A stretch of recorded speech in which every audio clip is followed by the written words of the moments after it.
जब रहने लायक होगा तो उसमें कीड़ा किसी छुछुंदर उसमें आ जाएंगे और मालिक का दरवाजा खोल के घुसेगा तो आपके घर का ही सांप आपको काट देगा जो आपके घर में रह रहा है, क्योंकि उसको पता नहीं कि मालिक आ गया है। तो उसका स्वभाव ही है काटना। सुधरना हमें, इसलिए किसी भी इतिहास के किसी भी संस्कृति के व्याख्याकार नहीं रहते हैं तो अशोक की रात तो गोलियां मारी हो जाएगी ना। तो अशोक की रात जो भूल गए उनका दोष है, जो गुड़िया में बढ़ाती है उनका दोष नहीं है। इसलिए अपना ध्यान हटाइए, क्या नहीं करना है वहां से ध्यान हटाइए और क्या करना है ध्यान वहां लगाइए, क्योंकि आप आदमी का दिमाग आपकी ऊर्जा एक ही दिशा में फ्लो हो सकती है, या तो विरोध करेगी या तो समर्थन करेगी, दोनों का एक साथ नहीं। इसलिए पूरा ऊर्जा पूरी मेहनत वहां लगाइए जो करना चाहते हैं। क्या हुआ भूल जाइए, क्या करना है वहां लगा दीजिए। तो आज मैं बोलने नहीं आया, आज अपने मुख्य अतिथि महोदय को बोलने के लिए माहौल बनाने आया। तो आप लोग सुनने के रेडी है, ऐसे ही तो हाँ करना बोला। अभी भी कभी होता है वो मकई का दाना कभी फूटता है कभी नहीं फूटता है, और कतरों ऐसी गर्म पानी नहीं बनी है जो पूरा दाना फूटे, कोई ना कोई ठोया बच जाता है। तो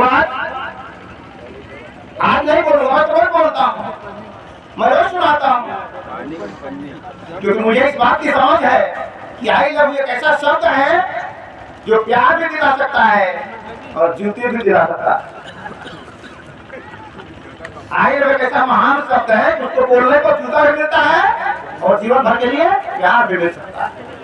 लेकिन किसको जूते मिलते हैं, किसको प्यार मिलता है कि समझ हो जानी चाहिए। जिसको जूते मिलते हैं उसको पता है कि आई लव यू शब्द को कब कहां कैसे बोलना चाहिए, तो प्यार मिल जाता है। इसको पता नहीं उसको जूते मिलते हैं, तो सब में कोई गड़बड़ी नहीं है। तो आज हम सब लोग एक मन बनाए, एक ऊर्जा से अपने आप को लबरेज करें, ताकि आज हमारे बीच हमारे चीफ गेस्ट हैं स्वामी प्रसाद मौर्य जी, जिन्होंने पूरा जीवन ही अपने आप को वहां तक पहुंचाने में लगाया जहां तक तकदीर लिखी जाती है, जहां तकदीर बनती और बिगड़ती है। और अब फिर से एक बार उठ के खड़े हुए हैं उसी ऊर्जा के साथ, उसी लवरेज उत्साह के साथ। तो आज मेरे बोलने का दिन नहीं है, आज आपके बोलने का दिन है। तो हम सभी लोग मिलकर और ध्यान से सुनेंगे, मैं भी सुनूंगा, मैं भी सीखूंगा। तो आज मैं और ये शिलालेख महोत्सव है, कभी के प्रताप जी कह रहे थे कि जब मैं आया था तो मैं क्यों शिलालेख को जानता था और डॉक्टर सच्चिदानंद महाराज का पूरे लोग जान गए शिलालेख क्या। इसका मतलब बात बढ़ाएंगे तो बात बनेगी, बात बढ़ाएंगे तो बात बनेगी, बात नहीं बढ़ाएंगे तो बातें बनेगी, बात नहीं बनेगी। समझिए इस बात। तो मैं रिले रेस, यह बात कैसे पूरे देश तक जाएगी, उसके अलग अलग तरीके होते हैं, उसके कुछ प्रभाव होते हैं, तो सब पर चर्चा नहीं करूंगा। बस शिलालेख इतना समझ लीजिए, शिलालेख अगर कोई व्यक्ति चोरी करता है तो उसका कोई भी धर्म में क्या फर्क पड़ जाएगा, चाहे हिंदू चाहे मुसलमान हो। अगर कोई चोरी कर रहा है तो हिंदू चाहे मुसलमान हो, क्या फर्क पड़ जाएगा उसे। आप किसी ने अगर चोरी छोड़ दी है तो भी हिंदू मुसलमान हो, क्या फर्क पड़ जाएगा उसे। कोई महिलाओं का सम्मान नहीं करता है तो कोई भी धर्म में क्या फर्क पड़ जाएगा उसका। कुछ भी करने से कहा क्या पड़ जाएगा उसका। बड़े बड़े धर्म के लोग बड़े बड़े चर्चा करते थे, लेकिन आज कहाँ है, जेल में है। क्यों जेल में? बड़े बड़े धर्म गुरु थे, हजारों शिष्य थे, चेला थे, साम्राज्य था, लेकिन कोई काम नहीं आया।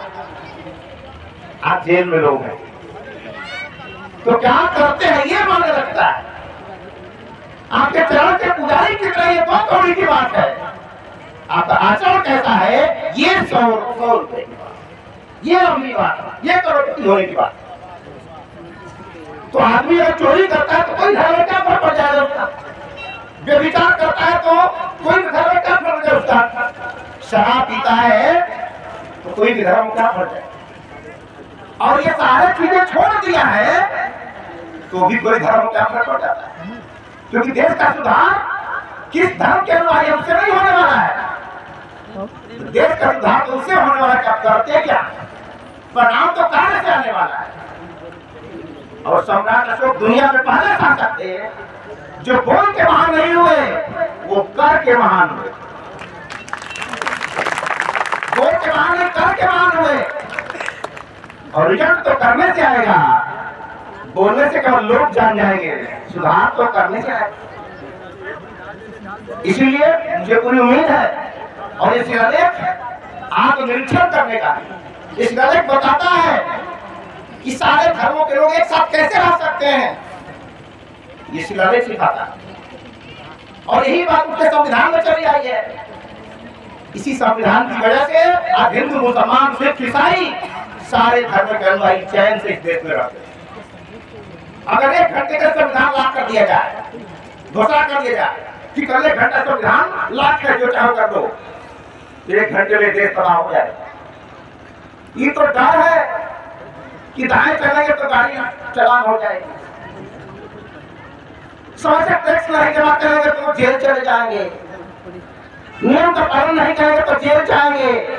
यहाँ हर लोग हेलमेट कानून के डर से लगाते हैं, सुरक्षा के डर से कोई नहीं लगाता। कानून के डर से लगाते हैं, संविधान का डर हो जाएगा। संविधान बोल दे कि चलाना नहीं होगा, मैं दावे के साथ बोलता हूँ कि 90% लोग हेलमेट चले, भले उधर के बढ़ जाए। तो इस संविधान और कानून की ताकत है जो देश चैन से कर रहा है। मैं किसी व्यक्ति से पूछता हूँ कि आपका जीवन कैसा चल रहा है, तो कहते हैं ऊपर वाले कृपा से अच्छा चल रहा है। ऊपर वाले कृपा से, उसको पता ही नहीं कि संविधान की वजह से तेरा अच्छा जीवन चल रहा है। नहीं तो आज से जब संविधान नहीं था तो लाख तब खा रहे थे, जब लाख खा रहे तभी भगवान था, ऊपर वाला था, लेकिन संविधान नहीं था तो लाख खा रहे। तो पता चला कि करंट किसी और बोर्ड में है, अपना किसी और बोर्ड में फंसे हुए, सुरक्षा कहीं और से मिल रही है, अथवा कहीं से दूसरी सुरक्षा आ रही है। यह पावर ही नहीं, किसे पता ही नहीं है। जिस दिन संविधान की कानून खत्म हो जाएगा उस दिन कौन ऊपर वाला नीचे वाला काम नहीं आएगा, काम नहीं आएगा। हमारे पहले करवा चौथ करती है, आज वही रति आके भगा देता है तो संविधान के सामने चली जाती है। क्यों जाती वहां क्यों जाती हो? क्योंकि सब सुख चैन लाभ जीवन मरण जस अपजस विधि हाथ, हान लाभ जीवन मरण जस अपजस विधि हाथ है। विधि मरण क्या होता है? कानून का क्या सिखा दिया गया है? ऊपर वाला में कार्यालय वैसा किताब होगा, समझो ध्यान से। ये दुनिया विधि विधान से चल रही है, और विधि विधान से कोर्ट भी, कचहरी भी, जीवन भी, पति भी, पत्नी भी, सब विधि विधान से चल रहा है। ये पूरी सृष्टि में विधि विधान से चल रही है। तो सब कुछ विधि के अनुसार चलता है, और जो विधि को नहीं जानेगा उसका सत्यानाश हो ही जाएगा, चाहे किसी का धर्म का व्यक्ति। सोचिए ध्यान से। इस बात को सिखाते हैं कि इंसान को रहना कैसे चाहिए। सोचिए कि कहीं हिंदू साधु अगर प्रवचन कर रहा हो और सारे मुसलमान ध्यान से सुने तो कैसा देश होगा? कोई मौलवी की तकरीर चल रही हो और सारे हिंदू ध्यान से सुने तो कैसा होगा? अब ये दिन दोनों ध्यान से सुनने लगेंगे तो वहां सब सोच आ जाएंगे कि धर्म कोई भी हो, लेकिन सम्राट अशोक सारे धर्मों के सार तत्व की वृद्धि चाहते हैं। सार तत्व की ताकत क्या है? कोई मतलब नहीं। कोई अपने माँ बाप की सेवा कर रहा हो तो आप कैसा मान कौन धर्म का आदमी है? कोई व्यक्ति अगर माँ बाप की सेवा कर रहा हो तो मान लगा कि कौन धर्म का आदमी है? कोई झूठ नहीं बोल रहा, मान लगा कौन धर्म का आदमी है? कोई किसी दूसरे गरीबों की सेवा कर रहा हो तो अनुमान लगा कौन धर्म का आदमी है। तो जिससे पता लग जाए कि कौन धर्म का आदमी है तो समझ नहीं पाखंड है, ढोंग है। और जिससे पता न चले कौन धर्म का आदमी है वही धर्म का सार वही धर्म का सार है। और सम्राट अशोक ने धर्म के साथ वृद्धि की बात कही थी, पाखंड और संप्रदाय की वृद्धि की बात नहीं कही। इतनी बड़ी बात पत्थर पे लिखा है, भोज पत्र पे नहीं है, कागज पे नहीं है। तो लोग कहते हैं कि ये तो ब्रह्मा का लेख है। हम तो नहीं जानते कि ब्रह्मा का लेख है, लेकिन अशोक का लेख तो अरोड़ा में किसी पहाड़ी पर और ब्रह्मा का लेख है ही नहीं तो मिटेगा क्या। अशोक का लेख है, आज तक नहीं मिटा। तो समझिए ना, गाड़ी में जगह ये सारी बातों को समझना है, समझाना है। नेगी हम लोग के गुरु जी नेगी थी, बहुत अच्छी बात बोल रहे थे कि अशोक की बातों को फैलाने की जरूरत है। अगर अशोक ने नहीं दिखाया होता पत्थरों पर तो जितने काल्पनिक लोग आ गए हैं समाज में वो स्थापित हो गए। मजे की बात क्या है कि जो इतिहास में है वो संस्कृति में नहीं है, अगर संस्कृति में है वो इतिहास में नहीं है। कितनी बड़ी बात है कि इतिहास पर लिखा हुआ है वो संस्कृति में नहीं है, हमारे प्रचलन में। अगर प्रचलन में है तो इतिहास में आता बता देना। इसका मतलब जो इतिहास में नहीं था उसका जबरदस्त प्रचार किया गया, जो इतिहास में था उसका प्रचार नहीं हुआ। तो गलती किसकी है? किसकी है? अपनी दुकान बंद के बैठे रहोगे तो जिसकी दुकान है तो अपना काम करेगा। इसीलिए हमें किसी पर कोई दोषारोपण नहीं करना। समझ के समझो। समझना भी एक समझ है, और समझ कर जो ना समझा मेरी समझ है वो ना समझ। इन्हीं चंद बातों के साथ बड़े सम्मान के साथ अपने वंचासी अतिथियों का सम्मान करता हूँ। और आप लोग इतने दूर से आए हैं, आप सभी का आदर करते हुए एक बार मैं चाहता हूँ कि एक बार हमारे चीफ गेस्ट स्वामी प्रसाद मौर्य जी के माहौल बना दीजिए। एक बार छोटा माहौल बना दीजिए ताकि लगे ना।